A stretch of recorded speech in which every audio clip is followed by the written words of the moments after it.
is like a full basement wall, like a 7-foot basement wall, and a 750 square foot or 600 square foot basement. Took about a month. But if you were to just do like a knee wall above a slab on grade, like on a rubble trench, like what this back section is going to be, I think you could do that with 2 to 3 people in a week on a house this size. I didn't show you our mixing technique yet, but we're mixing with, all the mortar is mixed custom, 50% lime and 50% pepper. And then we have 2 parts stone, 1-inch stone, and 3 parts sand. And then we mixed everything. Dry mix first. This is our concrete mixer. Oh yeah. Oh yeah, that's sweet. And this is our... Oh, there it is. You got it. This mixes everything. This dry mixes everything together. And then the wet mix. And you can wet mix, if you were just buying bags of ready mix, you could do a bag in like 25 seconds with this thing. It's amazing. This thing has run all day, every day, 5 days a week basically for 2 weeks. Sweet. What's the brand? This is they make a bunch of mixers. This is the smallest one. And this was like $350. Sweet, versus like getting a concrete roll mixer, which you can get cheaply or borrow. However, then you have the issue, you then transfer that into buckets, and then you have to move the buckets and you got to clean the mixer. Whereas this, you can just get everything right to where you want it. You can put the bucket right next to the wall you're going to use it in and dip it in and call it a day. Nice. And it's like a 12 amp drill. Yeah.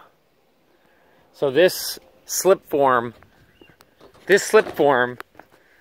on the interior of your wall system here, your foundation, the biggest benefit for you building this is not just pouring a straight concrete foundation. What's the biggest benefit here? Well, a big benefit is I've never done this before, and I want to incorporate this technique into like building practice. And so the best way to do that is to like learn it by doing it and to do a lot of it. And so this is a way to do that. It's on the inside, so it's low risk, meaning there's not like, you don't have the elements to deal with this. It's just compression. I think that stone has a lot more positive aspects to concrete, having a concrete vault, because concrete is hydrophilic and is like holding a lot of moisture and is transferring that moisture readily, whereas rock is a lot more stable. And I just think creates a much more positive interior environment, because this is the basis of air for your whole house. Right. And it does use a lot less concrete. I mean, this was a windrow of rocks, and it all went into here. It was probably 40 yards of stone. Oh, where all this loose stuff is. So it was like a 60, 70-foot windrow of stone, and that all would have been concrete. That volume would have been concrete that was trucked in here, whereas this was sitting in a pile up here. Right. And we were able to mix it all with pretty basic local materials, other than the buying in of the Portland or the lime, more cement. So Binder. after you face the form boards with stone, flat stone, you just pour in the concrete and you tuck it in all the voids between the stones. Yes, in courses. So each of these 2-foot tall forms is roughly 3 rises.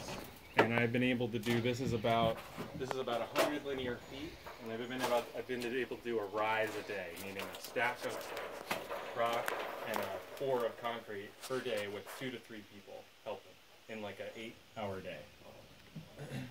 Nice.